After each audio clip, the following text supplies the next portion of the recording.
আমাদের দেশে বেশ কয়েক বছর যাবৎ একটা মস্তানি কথা প্রচার করা হচ্ছে। মস্তানি মস্তানি কথা। কথাটা কি? কথাটা হলো মুসলমানেরা হিন্দুদের পূজার উৎসবে অংশগ্রহণ করে আর বলে ধর্ম যার যার, উৎসব সবার। কয়েক বছর যাবৎ আমাদের দেশে এই কথাটা বলা হচ্ছে কিনা? ধর্ম যার যার, উৎসব সবার।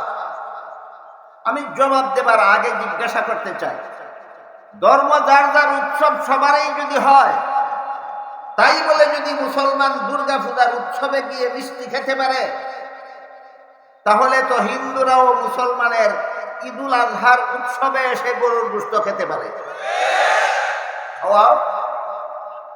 হে বেহায়া বেলাদা মুসলমানের দল, যারা হিন্দুদের দুর্গা পূজার উৎসবে অংশগ্রহণ করো, তোমরা হিন্দুদেরকেও গরু খাবার উৎসবে অংশগ্রহণ করো, যেহেতু ধর্ম যার যার। আমি বলি এটা একটা মস্তানি স্লোগান, যে কোনো বিবেকবানের স্লোগান নয়, মস্তানি স্লোগান। কেউ যদি বলে কৃষিকাজ যার যার, ফসল সবার, মানবে কোনো পাগলে?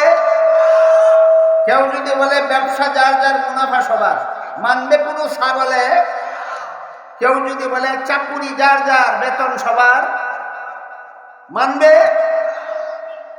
কেউ যদি কয় বিয়া যার যার, বউ সবার, তাহলে মানবে না? মানবে না? তাহলে এই কথাগুলি বিবেকবানের কথা না মস্তানি? এই কথাগুলি যেমন মস্তানি, তেমনি ভাবে ধর্ম যার যার, উৎসব সবার, একটা চরম মস্তানি কথা। বরং কৃষিকাজ যার, ফসল তার, কৃষিকাজ যার, ফসল তার, ব্যবসা যার, মুনাফা তার, চাকুরি যার, বেতন তার, বিয়া যার, বউ তার, ধর্ম যার, উৎসব তার। ধর্ম যার, উৎসব। এই ধরনের মস্তানীয় ধর্ম নিয়ে এই দেশে চলে কেন? সিরাতুন নবীর আদর্শ বিস্তারিতভাবে আলোচনা না হওয়া অথবা ভালোভাবে না বোঝার কারণে। আল্লাহ কুরআনেও সমস্ত ধর্মাবলম্বীদের আপন আপন ধর্ম পালনের স্বাধীনতা দিয়েছেন। সিরাতুন নবীর আলোচনায় দেখা গেল রাসূলও ঐতিহাসিক মদিনা সনদ, রাসূলের প্রতিষ্ঠিত দেশের সংবিধানেও সমস্ত ধর্মাবলম্বীদের আপন আপন ধর্ম পালনের স্বাধীনতা দিয়েছেন। ধর্ম যার যার, উৎসব সবার বোঝাবার জন্য নয়, ধর্ম যার, উৎসব তার বোঝাবার জন্য।